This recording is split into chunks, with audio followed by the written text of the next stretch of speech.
가난은 항상 가난을 부른다는 이야기 들어보셨나요? 가난함은 대물림 된다고들 하잖아요. 정말 뼈 빠지게 가난한 집에서 태어나 한평생을 허덕이며 살다 지금에 와서야 지난 일이거니 하면서 살 수 있게 된 50대 여자입니다. 참 50년을 힘들게 매일같이 부르튼 손을 부여잡고 울면서 잠이 들었는데 보일러 따끈하게 나오는 집에서 두 다리 뻗고 자니 행복하네요. 어떻게 된 사연인지 참으로 궁금하시죠? 지금부터 저의 처참하다면 처참한 혹은 반전이라면 반전이라 할 수 있는 지난 이야기를 털어놓아 보려고 합니다. 이렇게 속 시원히 제가 누군지 상세하게 밝히지 않고도 사연을 올릴 수 있는 곳이 있어서 행복합니다. 저는 어릴 때부터 무언가를 배부르게 먹어본 기억이 별로 없습니다. 정말 발육 상태가 또래에 비해 현저히 떨어질 정도로 작고 말랐었습니다. 다 제대로 먹지 못하여 생긴 어쩔 수 없는 현상이었죠. 팔며 전전긍긍하는 엄마와 직장을 1년 이상 다니지 못하고 늘 항상 홧김에 그만두었다는 아빠. 그런 부부 사이에서 태어난 작고 깡마른 저까지. 고작 새 식구 입에 풀칠하기가 그리 힘드냐 하실지 몰라도 참으로 힘들었습니다. 엄마는 보험 계약이 없는 달에는 월급을 단 한 푼도 받을 수 없었고 아빠는 그나마 벌어들인 몇십만 원을 항상 다른 데에 써버렸습니다. 아빠가 도박을 한다던가 술독에 빠져서 산다던가 그런 사람은 아니었지만 답답하게도 본인보다 훨씬 잘 사는 사람들에게 으스대고 싶어서 밥값을 낸다던가 혹은 굴러가지도 않을 것 같은 차를 사는 바람에 할부금을 갚는다던가 하는 헛된 부분에 돈을 사용하셨습니다. 덕분에 저는 엄마가 보험을 계약하고 와서 라면이라도 끓여주지 않으면 손가락만 내내 빨고 있어야 했죠. 그때만 해도 급식이라는 게 어디 있습니까? 도시락을 싸들고 학교를 다녀야 했는데 저는 항상 반찬도 없는 맨밥만 있었습니다. 반 아이들에게 한 입만 하고 반찬을 얻어먹어야 하는 신세였고 그나마도 맨밥조차 없는 날이 많았습니다. 수도가에서 물을 마시며 배를 채우는 것도 하루 이틀이지 시대가 이미 많이 변했음에도 불구하고 저를 위한 도움의 손길은 없었죠. 초등학교를 겨우겨우 졸업하고 나서 중학교에 입학했을 때 부모님은 저에게 학교를 꼭 다녀야겠냐 하셨습니다. 그때만 해도 학교를 다니려면 돈을 내야 했으니까요. 저는 이대로 학교를 다니지 못하게 되면 시간이 더 지났을 때 정말 아무것도 할 수 없는 무력한 사람이 될 것 같다는 기분에 학교만큼은 졸업하고 싶다고 했습니다. 다행히도 은사님을 일찍 만나게 되었고 제가 중학교를 졸업하는 내내 저의 도시락을 챙겨주셨습니다. 제가 공부를 꽤 잘했거든요. 문제집도 사다 주시고 저에게 대학을 꼭 갈 수 있길 바란다고 용기도 주셨죠. 고등학교에 진학할 때야말로 정말 큰 고비이긴 했습니다. 부모님은 하루라도 빨리 취직할 수 있는 상고에 진학하길 원하셨고 저는 인문계 학교에 들어가 대학을 졸업하고 싶다는 포부를 가지고 있었습니다. 하지만 집안의 사정상 제가 대학을 간다 해도 전액 장학금을 받지 못하면 학교조차 다닐 수 없는 상황이었습니다. 정말 10여 년의 세월이 흘렀음에도 저희 집은 늘 가난했고 늘 곰팡이에 찌들어 있어야만 했죠. 결국에 저는 대학을 포기하고 상고에 들어가게 되었습니다. 그래도 나름 상고에서 상위권 성적을 유지해서인지 고등학교 2학년이 끝나가는 시점에 은행 쪽 계약직 자리에 취업 요청이 왔고 저는 그 자리를 차지할 수 있었습니다. 물론 은행에서 일하는 내내 대학을 나온 직원들 사이에서 고등학교 졸업도 채 못한 제가 얼마나 길을 펴고 일을 할 수 있었겠습니까? 그럭저럭 시키는 일만 잘하고 눈치만 빠릿하게 챙기면서 잡일만 주구장창했습니다. 새 옷을 사입는 것도 새 신발을 사시는 것도 저에게는 오로지 사치로 연결되는 일이었기에 정말 큰맘 먹고 엄마가 시장에서 사다 주신 11,000원짜리 낮은 구두, 그게 제가 매일같이 신는 신발이었습니다. 그리고 세탁소에서 가끔 맡겨두고 이사가서 분실물 취급이 되어버린 옷들을 저에게 주셨었거든요. 그 맞지도 않는 옷들을 우겨넣고 제 옷인 마냥 출근을 해야 했습니다. 저에게 새로운 정장을 사는 건 정말 꿈에도 상상 못할 일이었거든요. 분명 엄마는 보험 일을 하시고 회사를 계속 때려치우시던 아빠도 대리운전 일을 하면서 간간히 돈을 벌어오는 게 틀림없는데 왜 우리 집 살림은 나아지지 않을까 슬펐습니다. 제가 19살에 고생해서 번 첫 월급을 어디다가 썼는지 궁금하시진 않나요? 첫 월급은 부모님의 내복을 사는 거라 했지만 우리 부모님에게 내복을 사줘봐야 돈으로 가져오란 소리만 할 것 같아서 저는 제 용돈 2만 원을 빼고 전부 엄마를 드렸습니다. 제 월급 봉투를 보고 나서야 웃으면서 고생했다고 말하는 엄마. 얼마나 제가 은행에서 구박대기 취급을 받는지는 모르면서 월급 봉투에만 관심 있는 엄마.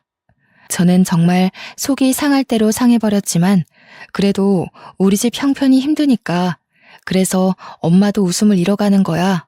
그렇게 생각했습니다. 엄마와 아빠를 보면서 저는 절대로 저희 아이에게는 가난을 대물림해주지 않을 거라 굳게 다짐했습니다. 자식들이 눈치를 보면서 사는 건 원치 않는 일이었거든요. 그렇게 1년 동안의 계약직 업무가 끝나고 은행 측에서는 저를 잘랐습니다. 한번 써봤는데 그 정도 일은 직원들끼리 돌아가면서 해도 될 것 같다는 이유에서였죠. 하루아침에 학생 신분으로 돌아오게 되었지만 곧 졸업을 앞두고 있었기에 저는 빠르게 취직을 해야만 했습니다. 당장 제 월급에 기대어 살고 있는 부모님을 생각하면 적게나마 돈을 벌어야 했거든요. 하지만 그러면서도 제 마음속에서 일렁이는 반항심은 내가 왜 돈을 벌어야 하는데? 하는 의문을 만들었습니다. 저는 졸업할 때까지만이라도 학생의 신분으로 친구들과 놀고 싶다는 생각을 했고 계약직 자리에서 잘린 것을 부모님께 이야기하지 않았어요. 당연히 월급 봉투를 들고 와야 하는 날 제가 빈손으로 터덜터덜 들어가니 집이 난리가 났습니다. 저는 그때 처음으로 부모님께 반항이라는 걸 해봤던 것 같습니다. 도대체 왜 내가 이 집안의 가장 노릇을 해야 하는 거냐고 소리를 막 질렀죠. 고작 19살인데 이제 겨우 20살일 뿐인데 대학도 못 가고 취직해서 돈이나 벌어야 하고 돈 벌어다가 내 옷 한 번 사지도 못하고 다 우리 가족 생활비로 나가지 않냐고요. 생활비는 부모가 벌어서 자식을 책임져야지 어떻게 된 게 성인이 되지 못한 자식이 부모를 책임지고 있냐고 소리를 막 질렀습니다. 정말 미친년처럼 울면서 고래고래 악을 쓰니 우리 부모님의 마음도 찢어졌겠죠. 하지만 당장 공과금을 내지 못해 전기와 수도가 끊어지기 일보 직전이라 저는 3개월간 마지막 학창시절을 마무리하고 급하게 취업을 했습니다. 자격증 딸 시간이라도 있거나 돈이라도 있었으면 좀 더 좋은 조건으로 취업이 가능할 텐데 그런 것도 하지 못할 상황이 너무 마음 아팠죠. 엄마의 보험은 한 달에 2-3개 계약이 될까 말까한 수준이고 앞 대리운전도 이 핑계 저 핑계 대면서 일을 나가지도 않고 저는 이 답답한 상황에서 하루빨리 탈출하는 것이 답이라고 생각했습니다. 결국 취직하게 된 곳은 제가 원하던 회사와는 거리가 완전 먼 사채업장이었습니다. 고리대금으로 힘든 사람들에게 돈을 빌려주고 그들의 장기까지 쏙 빨아먹는 악명 높은 사채업장이요. 굳이 20살 먹은 여자애가 왜 그런 데서 일을 하냐 할지 몰라도 월급은 은행보다 훨씬 빵빵했습니다. 하루빨리 돈을 벌어 어떻게든 자격증을 차곡차곡 모아 남들이 우러러볼 수 있는 기업에 취직을 하자는 일념으로 일단 입사를 한 곳이었죠. 그곳은 무척이나 험악한 곳이었습니다. 늘 항상 울고불고 매달리는 사람들이 가득한 곳이었어요. 하루는 손가락이 잘린 남자가 찾아와서 울면서 이 상태로 어떻게 돈을 갚느냐고 한 번만 봐달라고 애원하다 쫓겨나고 하루는 얼굴이 퉁퉁 부은 여자가 찾아와서 빌고 소심하게 돈을 빌리러 왔다가 이자율에 놀라서 나자빠지는 사람들도 덜어 있었고요. 그런 사람들에게서 빼앗은 돈이 제 월급으로 들어온다는 사실이 기가 막히면서도 산 사람은 살아야지 하는 생각이 들었습니다. 은행에서 보았던 잡일 업무 덕분에 저는 사채업장에서도 빠르게 적응을 할 수 있었죠. 악덕한 사장이었지만 직원들을 챙기는 것 하나는 다른 업주들보다 확실했던 사장님은 저를 참 예뻐해 주셨습니다. 저에게 몰래 용돈을 찔러주시기도 하고 틈틈이 자격증 공부를 할 수 있게 배려도 해주셨고요. 다른 직원들도 저에게 언제까지 이런 곳에서 일할 수는 없지 않냐면서 하루라도 빨리 번듯한 곳에 취직하라고 용기를 주셨죠. 저는 그곳에서 남편을 만나게 되었습니다. 지질이 박복하기도 하지 어떻게 된 게 첫사랑을 사채업장에서 만나게 된답니까? 그것도 빚을 잔뜩 져서 무일푼으로 사채업장에서 일을 하는 남자였습니다. 사장님께 진 가족들의 빚을 대신 갚느라 월급 대신 빚을 탕감한다는 조건으로 일을 하고 있었죠. 사장님과 남편네 부모가 서로 아는 사이라 험한 일을 당하는 대신 그런 조건을 두고 빚을 삭감해주고 있었던 것이었습니다. 우리 집도 가난한 마당에 가난한 남자를 만나면 안 된다는 것을 머리로는 알고 있었지만 마음은 그렇지 못했습니다. 이미 제 마음속에 자리 잡은 그 사람을 밀어내는 것이 도무지 쉽지 않았습니다. 남편 또한 같은 마음이었습니다. 저를 눈에 마음에 담았지만 본인의 처지가 너무나도 처절해서 감히 저에게 미래를 약속하지 못하는 딱 그 정도의 위치. 저희는 서로의 마음을 확인했지만 가난이라는 절망의 거리를 좁히지 못하고 있었습니다. 그러다가 사고를 치게 되었습니다. 회식 자리에서 너른하게 취해버린 저희 둘이 하룻밤을 같이 보내게 되었고 그 하룻밤의 결실이 제 뱃속에 자리를 잡고 말았던 것이었죠.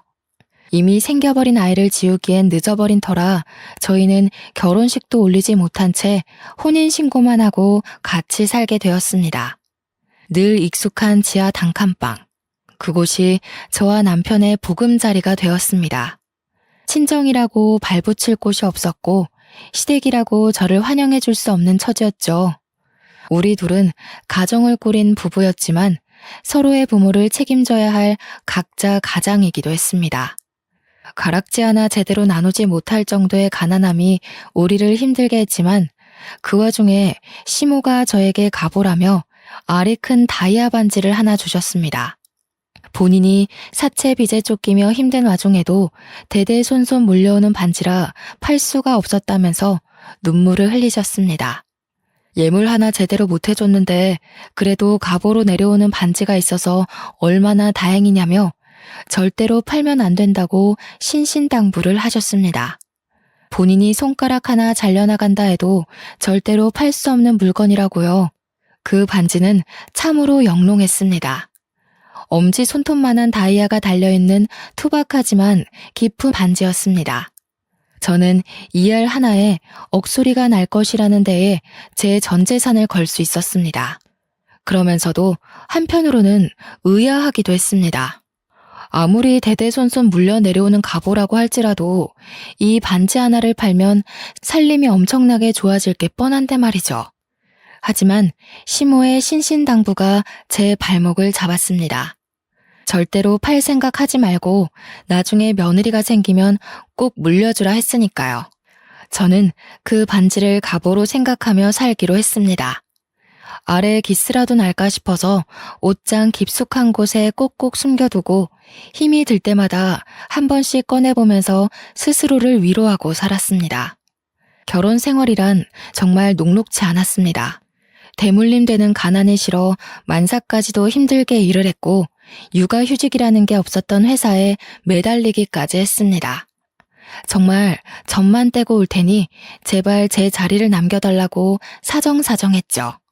사장님께서는 애엄마가 무슨 일을 할 생각이냐고 집에서 조용히 내조나 하라고 말씀하셨지만 무일푼으로 일을 하는 남편을 생각해봐달라고 빌었습니다. 남편이 돈을 벌어오질 못하는데 우리 아이는 뭘 먹고 살 수 있겠냐고요.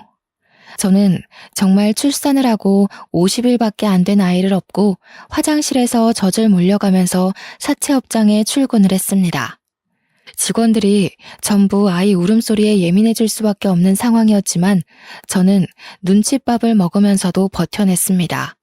사장님은 사무실 내에서 금연을 선포하셨고 직원들은 저를 향해 손가락질했지만 저는 꿋꿋하게 버텼습니다.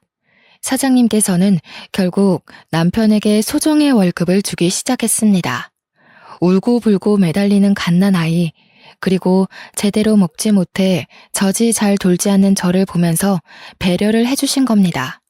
직원들도 하나둘 적응하기 시작했습니다. 저와 남편은 둘이 합쳐 190만 원을 벌면서 친정과 시댁에 생활비를 대고 조금 남은 빚을 갚고 저희 수중에 남는 건 100만 원이 채 되지 않았습니다. 그걸로 지하 단칸방 월세를 내고 공과금이며 적금 10만 원을 들고 나면 반찬도 제대로 사 먹지 못할 지경이었죠. 고기 구경은 언제가 마지막이었는지 생각조차 나지 않을 정도였습니다. 오죽하면 사장님께서 회식 자리에서 꼬박꼬박 고기를 챙겨주시다 못해 집에 가져가라고 싸주시기까지 했어요. 남편에게는 동생이 2명이나 있었습니다. 남동생은 술독에 빠져 정신 못 차리고 사는 놈이었는데 술만 곱게 먹는 것이 아니라 꼭 사고를 치고 다녔습니다. 여동생은 은둔형 외톨이라 방에 틀어박혀서 내내 컴퓨터만 보고 앉아있다고 집 밖으로는 잘 안 나온다고 했습니다. 같은 배에서 나온 남매들임에도 불구하고 서로 너무 다른 모습이라 외동인 저는 조금 신기할 뿐이었습니다. 시댁에 가더라도 신우는 방에서 나오지 않아 볼 수가 없었고요. 도련님은 술을 마시러 나간 건지 늘 집에 없었습니다. 그렇게 시간이 더 흐르고 아이가 6개월쯤 되었을 무렵 사장님께서 저한테 슬며시 물어보시더라고요. 혹시 기초생활수급자 같은 거 신청은 해봤냐고요. 저는 생각도 못했던 제도라 점심시간에 주민센터에 가서 물어보니 월급이 적고 부양가족이 있고 이런 걸 막 이야기해 주시더라고요. 신청을 해보라 하시기에 신청을 했더니 일주일 뒤에 선정이 되었다고 연락이 오는 겁니다. 덕분에 친정 부모님도 신청을 하셨고 나라에서 일정 금액의 지원금을 받을 수 있게 되었어요. 처음으로 숨통이 트이는 기분이 들어서 사장님께 커피 한 잔 사드리며 감사 인사를 전했습니다. 사장님은 제게 참 은인 같은 분이셔요. 하면서 이야기하니 제가 참 안쓰럽다 했습니다. 더 좋은 남자 골라서 시집을 가지 왜 이런 불지옥에 들어왔느냐고 헛똑똑이라고요. 정부 지원금이 들어오니 아이 이유식 걱정이 조금 나아졌습니다. 아주 작은 양의 소고기도 넣고 이유식을 만들어줄 수 있었고요. 시댁에서 가지고 있던 빚들도 이리저리 알아보니 개인 파산 처리가 되면 빚을 갚지 않아도 되는 제도가 있더라고요. 제 나이 이제 겨우 24살이었지만 세상 모든 풍파를 다 겪은 사람처럼 속속들이 알게 되더라고요.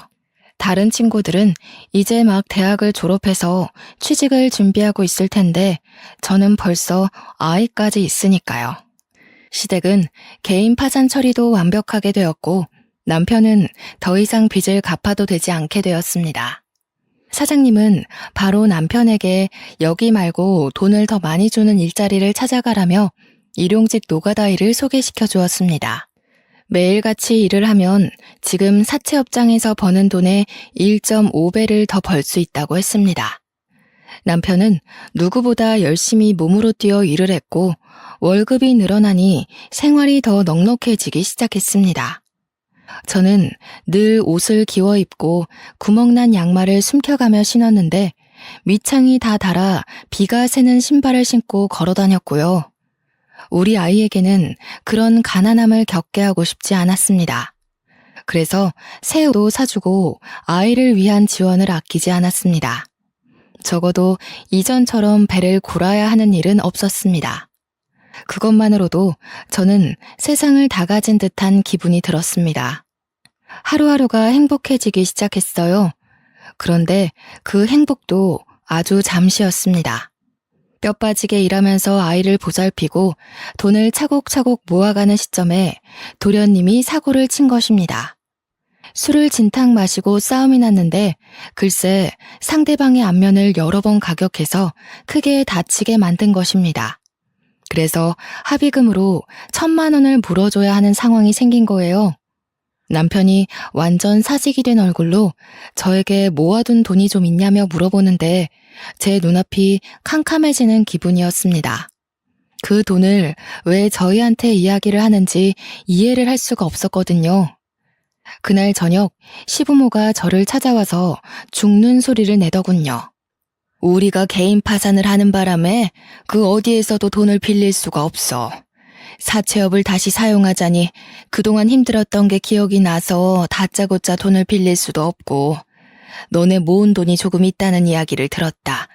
그거라도 내주지 않겠니? 울면서 매달리는 시모에게 딱 잘라서 안 된다고 이야기를 할 수가 없었습니다. 시모는 저에게 계속해서 다이아 반지 이야기를 해댔거든요. 그 다이아 반지만 팔았어도 이런 일로 저에게 와서 하소연을 할 일이 없었을 거라고. 하지만 며느리에게 대대로 물려주는 반지이기 때문에 팔 수가 없으니까 자기가 아무것도 해줄 수 있는 게 없다면서 저에게 죄책감을 들게 했습니다. 결국에는 10만 원씩 모았던 적금을 깨고 남편과 한동안 허리띠를 졸라매기로 약속을 한 뒤 돈을 해주었습니다. 조금 부족한 돈은 어쩔 수 없이 사장님께 빌리고 말았죠. 사장님은 저에게 꼭 돈을 빌려서까지 갚아주어야 하는 거냐면서 그 집안은 한 번 그러면 2번, 3번 요구할 거라고 저를 걱정하셨습니다. 하지만 이미 가족이라는 끈으로 묶인 처지에 제가 어찌할 방법이 없었습니다.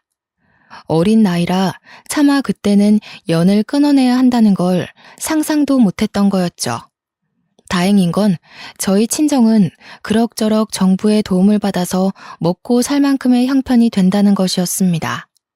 그렇게 사장님께 원금과 이자를 갚아가며 한동안 또 조용하게 지냈습니다. 아이는 무럭무럭 크고 점점 아이에게 들어가는 돈이 늘어나게 되었지만 저희 형편은 그대로였죠. 그래도 기초생활수급자라고 아이 육아 지원도 나오고 했기에 어떻게든 하루하루를 버틸 수 있게 되었습니다. 단 한 가지 아쉬운 건 제가 일을 하고 있었기에 아이와 함께 놀아주는 시간이 터무니없이 부족했다는 것이었죠. 그나마 정부의 지원으로 어린이집도 보낼 수 있어서 다행이긴 했지만 그래도 아이가 저와 너무 오래 떨어져 있으니 마음이 아팠습니다. 주말에 아이를 데리고 유원지라도 놀러 가고 싶은데 그게 모조리 다 돈이잖아요. 그 입장권 하나 사는 것도 손이 떨리는데 어찌 아이와 함께 놀러 다닐 수 있겠습니까? 우리 아이가 5살이 될 때까지도 저는 가난에 허덕이며 살았습니다. 유치원이라는 곳이 아이들을 위한 교육기관 같아도 실상은 엄마들끼리 친목을 다지게 되는 대화의 장이더군요. 저는 그때까지도 휴대폰은커녕 집 전화기도 없었기에 다른 엄마들과 연락을 할 수 없었죠. 그러다 보니 은근히 우리 아이만 왕따처럼 단체 생활에서 자꾸 빠지게 되는 거예요. 다들 유치원 일과가 끝나고 놀이터에 가서 놀거나 주말에 공원을 놀러 가기로 약속을 한다는데 저희는 그런 연락을 받지 못했으니까요. 아이들끼리도 친목을 다지고 엄마들끼리도 서로 친하게 지내고 하니 그 사이에 끼지 못한 저와 아들만 덩그러니 남겨졌죠. 오죽하면 유치원에서 스승의 날 선물을 할 때도 저와 저희 아이만 아무것도 준비하지 못했었습니다. 마음이 너무 불편하고 속상했지만 사람이 다 처지 따라가는 것 아니겠어요? 그러던 와중에 남편이 공사장에서 표자재에 깔리는 사고를 당해서 병원에 드러눕게 되었습니다. 다행히도 건설업체 측에서 보험 처리를 받게 되어 병원비 걱정도 없고 후유증이 남게 될까 미리 치료비도 넉넉히 주어서 다행이었죠.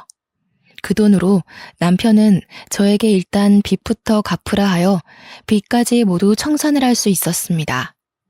하지만 남편의 몸은 나아질 생각이 없었고 결국 팔 한쪽에 힘이 제대로 들어가지 않게 되었죠. 그런 남편은 공사장에서 일을 하기 어려워졌습니다. 한순간의 사고로 팔 한쪽을 제대로 쓰지 못하게 된 남편에게 들어온 보험금 치고는 너무 적은 돈이었죠. 앞이 창창했던 우리 남편은 결국 힘쓰는 일이 아닌 공사장 관리직으로 들어가게 되었습니다. 받아오는 월급은 공사판에서 몸쓸 때보다야 적었지만 더 오래 일할 수 있고 시간이 지나면 연봉도 오른다 하더군요. 미래를 생각하면 훨씬 좋은 조건이라고 해서 저는 남편을 지지해주기로 했습니다. 월급이 줄어서 조금 힘들 때에 친정엄마의 보험 계약이 잘 되어 친정에서도 저를 도와주실 수 있게 되었고요. 하지만 항상 일이 술술 풀리면 또 막히는 부분이 찾아오게 되잖아요. 우리 신우가 대형 사고를 치고 만 것입니다. 은둔형 외톨이가 방에서 게임만 하다가 글쎄 게임에 돈을 쏟아붓기 시작한 것입니다. 처음에는 10,000원, 20,000원 아이템을 사더니 그게 글쎄 100만 원이 되고 200만 원이 된 것이죠. 일이라고는 한 번도 해본 적 없는 신우가 무슨 돈이 있어서 게임에 현질을 했겠습니까? 전부 다 사채업자에게 빌린 돈이었던 것입니다. 빚이 눈덩이처럼 불어나자 그제서야 저한테 도와달라고 하는데 정말 10번도 못 본 신우가 뻔뻔하게 저에게 이야기를 하니 머리가 아프더군요. 시모가 저보고 그나마 사람답게 사는 애들이 저와 남편밖에 없지 않냐고 돈 좀 갚아달라 하면서 다이아 반지 이야기를 또 꺼내시더군요. 차라리 그 반지를 팔아서 애들 빚 갚아주고 우리도 나은 살림살이 꾸려가며 살 걸 그랬다고 그걸 대대손손 며느리에게 물려주라는 소리만 없었어도 지금보다 나았을 거라며 우시더군요. 이미 반지는 제 손에 있고 시모는 죽는 소리, 앓는 소리만 하고 나이 20대 중반에 갚은 빚만 얼마인지 머리가 지끈거렸습니다. 저한테 도와달라고 뻔뻔스럽게 이야기하는 신우에게 저도 화가 나서 한 소리하고 말았죠. 신우, 우리 얼굴 마주보고 대화한 게 10번도 안 되는 거 알아요? 제가 시집 온 지 몇 년이 지났는지는 알고요? 신우도 나이가 있는데 언제까지 방에 틀어박혀서 게임만 하실 거예요. 빚은 스스로 갚는 게 좋겠어요. 일을 하세요. 그러자 신우가 아주 거품을 물면서 저한테 달려드는 게 아니겠어요? 저는 신우의 달려드는 손을 요리조리 피해가면서 소리쳤어요. 도련님 빚 갚아준 걸로 모자라서 고작 게임하다가 쓴 사채 빚까지 제가 떠안을 필요가 있냐고요. 신우 사지도 멀쩡한데 스스로 일해서 갚아라. 돈의 무서움을 알아야 한다고 제 할 말을 다 했습니다. 그런데 신우의 입에서 나오는 말이 너무나도 충격적이었어요. 내가 왜 밖에서 일도 못하고 사지 멀쩡한데 방에서만 가만히 지내는 줄 알고서 나는 소리야? 이게 다 큰오빠 때문이야. 큰오빠 때문에 내가 대인기피증에 걸려서 방에만 틀어박혀 있는 거라고. 이야기인 즉슨 제 남편이 신우가 어릴 때부터 엄청 괴롭히고 구박을 했다고 하더라고요. 근데 남매 사이에 사이가 좋았던 시기도 있고 나빴던 시기도 있을 수 있잖아요? 도련님도 보니까 신우 구박 엄청 하는 것 같던데 제 남편만 물고 늘어지는 걸 이해할 수 없었죠. 그리고 그게 다 언제적 이야기인데 아직까지도 방에 틀어박혀서 지낸단 말입니까? 제 표정이 점점 굳어가고 제가 이해를 못하겠다는 한숨을 쉬자 신우는 속에 숨겨두었던 이야기를 했어요. 알고 보니 신우가 중학교를 다니던 시절에 반에서 좀 잘 나가는 일진 친구가 제 남편을 짝사랑하고 있었다는 거예요. 그래서 신우한테 너네 오빠랑 잘 될 수 있게 도와달라고 했는데 제 남편이 날라리는 싫다고 대놓고 거절을 해버린 거죠. 그것도 용기 내서 고백한 일진 앞에서 날라리는 싫다고 했으니 주위 애들 사이에서도 좀 소문나고 놀림거리가 된 거죠. 그래서 그 일진이 그때부터 신우를 왕따시키면서 괴롭히기 시작한 거예요. 근데 그 왕따시킨 행동들이 대인기피증이 올 만큼 심각했던 거죠. 신우가 화장실 가면 물을 뿌리고 책상을 복도 밖으로 던져놓고 교과서를 찍고 때리는 건 기본이었더라고요. 신우가 울면서 저한테 이야기를 하는데 저도 눈물이 핑 돌 것 같았어요. 결국 그 사실이 남편에게까지 들어갔고 늘 대인기피증에 걸려 방 안에만 있었던 신우가 마음에 걸렸던 남편은 저를 설득하기 시작했습니다.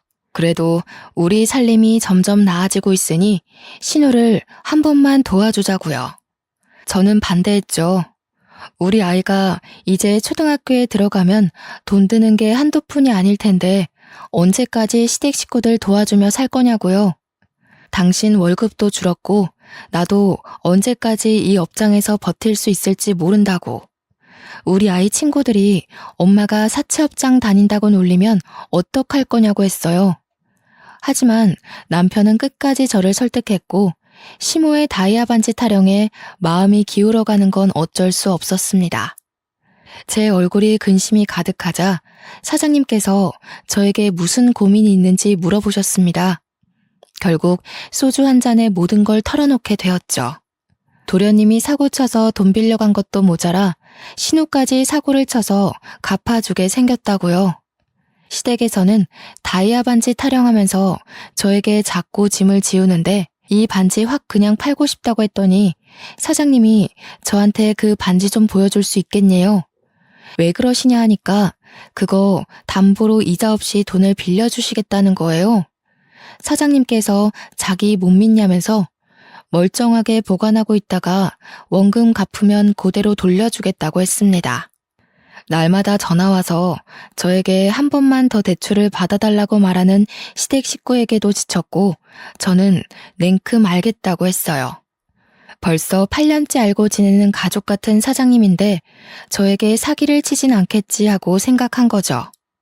그래서 다음날 반지를 가져가 사장님께 3천만 원을 빌려달라고 했습니다.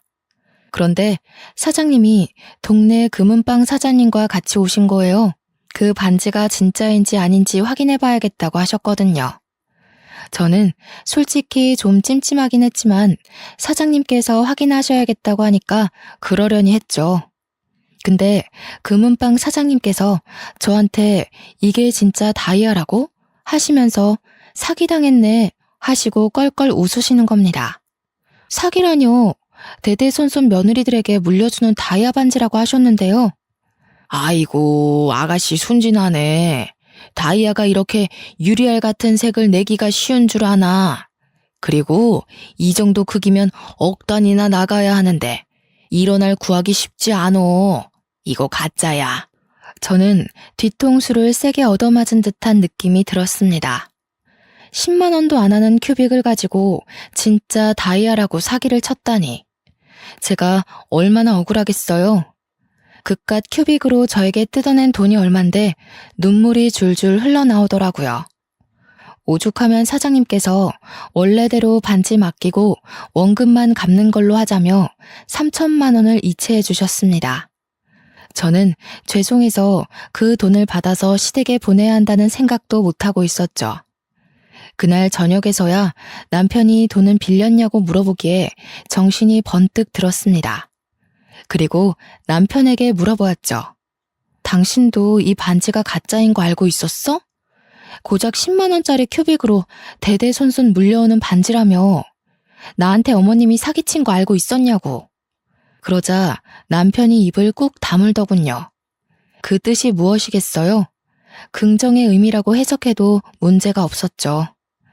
저는 남편을 주먹으로 마구 때리면서 도대체 왜 속인 거냐고 물어보았습니다. 남편은 그저 시모가 있어 보이고 싶어서 그런 거짓말을 한 것 같다고 했습니다. 없는 살림에 무시당하기는 싫고 며느리에게 으스대고 싶은 마음에 그런 것 같다고요.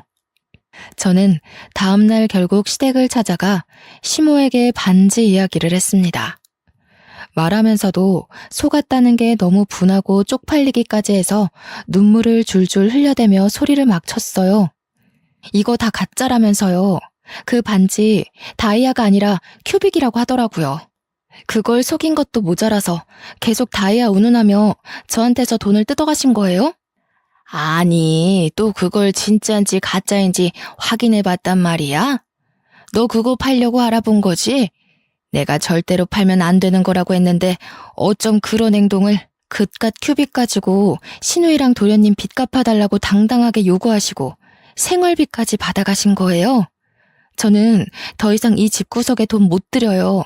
그러니까 앞으로는 알아서 사세요. 저를 붙잡으러 달려나오는 시모를 뿌리치고 집으로 돌아왔습니다. 이미 신우빚을 갚아주기 위해 빌린 돈을 마지막으로 시댁에는 절대로 지원하지 않기로 남편과 약속을 했습니다. 남편이 신우에게 마음의 짐을 가지고 있었기에 빌려주는 것이라고 신우에게도 신신당부를 했어요. 다음에도 또 이런 일이 생긴다면 그때는 신우가 알아서 일해서 갚으라고 했죠. 신우는 끝까지 다 오빠 때문에 생긴 일이라며 남편을 탓했지만 저는 그냥 넘어가지 않았습니다.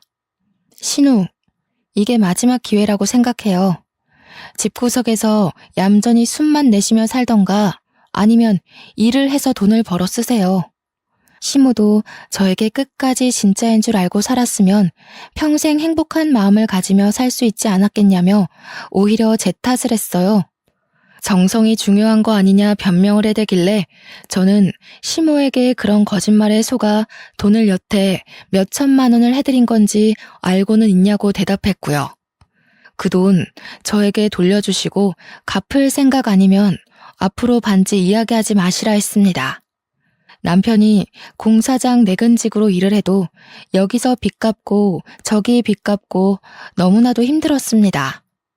아무리 원금만 갚는다 하더라도 3천만 원이라는 돈을 어느 세월에 갚아야 하나 정말 힘들었어요. 그러던 와중에 사장님께서 저에게 전라남도에 있는 시골에 좋은 자리가 있는데 이사를 갈 생각이 있냐고 물어보셨습니다. 어느 자리인가 하니 비슷한 사채업장인데 여기와 달리 번듯하게 간판도 달고 하는 업체라면서 직원 월급도 2배나 더 준다고 하더라고요. 거기다가 숙식도 해결할 수 있게 작은 마당이 딸린 사택까지 빌려주신다 했다는 게 아니겠어요? 그래서 저는 당장이라도 가고 싶은 마음이 들었습니다. 이런 척박한 반지하에서 곰팡이 냄새 맡으며 사는 것보다 시골에 내려가서 햇빛 보고 살고 싶었거든요. 초등학교에 입학할 아이에게도 훨씬 좋은 조건이라 생각이 들었고요. 저는 남편에게 퇴근하자마자 달려가 이야기를 했습니다. 그래서 사장님이 그런 자리가 났는데 갈 생각이 있냐고 하셨어. 월급도 글쎄 2배나 되고 집도 빌려준대. 당신도 그쪽에서 할 일 찾으면 자리 하나 없겠어? 나이도 이제 먹을 만큼 먹었잖아. 30이나 먹어놓고 왜 아직까지 생각이 이리 짧아? 우리가 시골에 내려가면 우리 부모는 누가 챙기고 동생들은 누가 책임을 져? 저는 그 말에 할 말을 잃은 사람처럼 남편을 바라볼 수밖에 없었습니다. 당장 우리 애기부터 책임을 져도 모자랄 판에 지 가족들이 우선이라고 하니 정말 정남이가 뚝뚝 떨어지더군요. 여기서 사는 것보다 훨씬 여유 있고 행복할 것이 틀림없다고 다 내려놓고 내려가서 행복하게 우리끼리 살자고 했지만 남편은 시부모 타령을 하며 거절했어요. 그렇게 냉전이 이어지고 있는 와중에 도련님이 다시 한번 사고를 치고 말았습니다. 도련님이 시부모의 탈탈거리는 차를 끌고 음주운전을 하다가 사람을 치고 말았던 겁니다. 거기다가 현장에서 도망을 가려다가 시민들의 도움으로 잡혔어요. 그러면서 저에게 합의금을 마련해야 하는데 대출을 좀 받아달라고 하는 게 아니겠어요? 그러면서 시부가 이왕 대출 받는 거 한 2천만 원 더 받아서 차도 좀 바꿔달라고 하는 겁니다. 저는 할 말이 없어서 남편만 보고 있는데 남편이 차를 바꿀 때가 되긴 했지 하는 거예요. 저도 모르게 제 마음속 깊이 숨겨두었던 본심이 나오고 말았습니다. 이혼하자. 더 이상은 못 살겠다. 시모는 저한테 어쩜 저리 무서운 소리를 눈 하나 깜빡 안 하고 하냐며 소름이 끼친다고 했고 시부는 우리가 얼마나 우스웠으면 그런 소리를 잘도 하냐고 비꼬았어요. 사람이 너무 열이 받으면 오히려 차분해지더라고요. 남편은 저를 빤히 바라보고 있고 유치장에 있는 도련님은 자기 합의금 어떻게 되는 거냐고 소리치고 있고 저는 남편에게 말했습니다. 더 이상은 너랑 얼굴도 마주하기 싫다고. 이혼하자고요.